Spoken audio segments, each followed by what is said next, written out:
ఇప్పుడు వారు చూసినట్లయితే ఏదైతే ఉందో బీజేపీ జనసేన టీడీపీ దాదాపు పొత్తు ఖరారు అవబోతుంది. వాళ్ళు ముగ్గురు కలిసి వాళ్ళు జగన్ గెలుస్తాడా?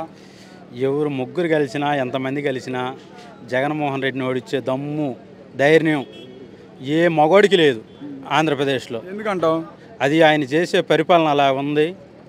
రాజశేఖర రెడ్డి కొడుకు కాబట్టి ఆయన మీద అభిమానం, జగన్మోహన్ రెడ్డి మీద ఇంకా అభిమానం. అంటే నువ్వు నెత్తి మీద టోపీ పెట్టుకున్నావు, నువ్వు వైసీపీ పార్టీ కాబట్టి నువ్వు ఆ విధంగా చెబుతున్నావు. నేనే కాదు, ప్రతి ఒక్క పేదవాడిని అడిగినా కానీ చెబుతారు అన్నమాట. నువ్వు మీ పార్టీ అని పెట్టినావు కదా, నెత్తి మీద టోపీ కనపడుతుంది. టోపీ లేకపోయినా చెబుతారు, టోపీ ఉండా చెబుతారు.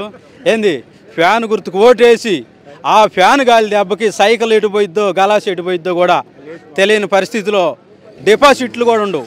ఒక మాట అన్న, ఇప్పుడు నువ్వు చెప్పావు గాలికి ఎడిపోతాయి అన్న, మరి ఇప్పుడు వాళ్ళు ఏమన్నారు, తెలుగుదేశం పార్టీ రేపు జనసేన పార్టీ కలిస్తే ఫ్యాన్ రెక్కలు ఇరిగిపోతాయి అన్నారు. రెక్కలు ఎరగదీసే దమ్ము ధైర్యం ఏ మగోడికి లేదు ఆంధ్రప్రదేశ్లో. ఫ్యాన్ రెక్కలు ఎరగదీసే మగోడు లేడు. ఏంది సైకిల్ గుర్తుకు లేదు, గ్యాస్ గుర్తుకు లేదు, బీజేపీకి లేదు, సోనియా గాంధీకి లేదు. సోనియా గాంధీ ఏడ సిగ్గు లేదు. ఇవాళ శరంలాక్కని అడ్డం పెట్టుకున్నంత మాత్రాన జగన్మోహన్ రెడ్డిని ఓడిస్తారా? మరి ఇప్పుడు చెప్పండి, జగన్మోహన్ రెడ్డి ఒక రాష్ట్రానికి ముఖ్యమంత్రి, మరి అతని మీద తీవ్రమైన ఆరోపణలు చేస్తున్నారు పవన్ కళ్యాణ్. జగన్ 4వ పిల్లలని అని మాట్లాడుతున్నాడు. 4వ పిల్లలు, 3 పిల్లలకి న్యాయం చేసి 4వ పిల్లని చేసుకుంటాడా పవన్ కళ్యాణ్? ఒక్క సీటు గెలిచిండు, ఆయనకి ఎందుకు రాజకీయం? రాజకీయం ఎందుకు? ఫీల్డ్లో సినిమా ఫీల్డ్లో ఉండగానే ఖమ్మంగా పవర్ స్టార్ తమ్ముడని ఆ ఇల్లు ఉండిద్ది.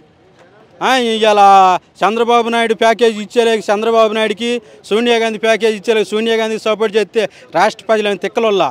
ఒక మాట అన్న, ఇప్పుడు ప్యాకేజ్ చూసినట్టు నిరూపించమంటున్నాడు. నీకో యుద్ధం అంటాడు. ఏంటి యుద్ధం? సినిమాలో ఇట్ట అనుకొని నువ్వు చేస్తే రాజకీయం ఇది. ఒక మాట అన్న, ఇప్పుడు ప్యాకేజ్ నిరూపించమన్నాడు, లేదు మీ ఇప్పుడు వైసీపీ పార్టీలు చెప్పుతో కొడతానన్నాడు. అంత సీన్ లేదు, కొట్టే దమ్మ ఆయనకి లేదు. నిరూపించుకోకపోతే నువ్వు 2014, 2000 ఏం మాట్లాడిను? చంద్రబాబుకి నాయుడికి ఎలాంటి సంబంధం లేదన్ను. ఇవాళ ఏడన్నావు? చంద్రబాబు నాయుడు కాడ ప్యాకేజీ తీసుకోకపోతే ఏడన్నావు? నువ్వు మాట్లాడాల్సిన పనే వచ్చా.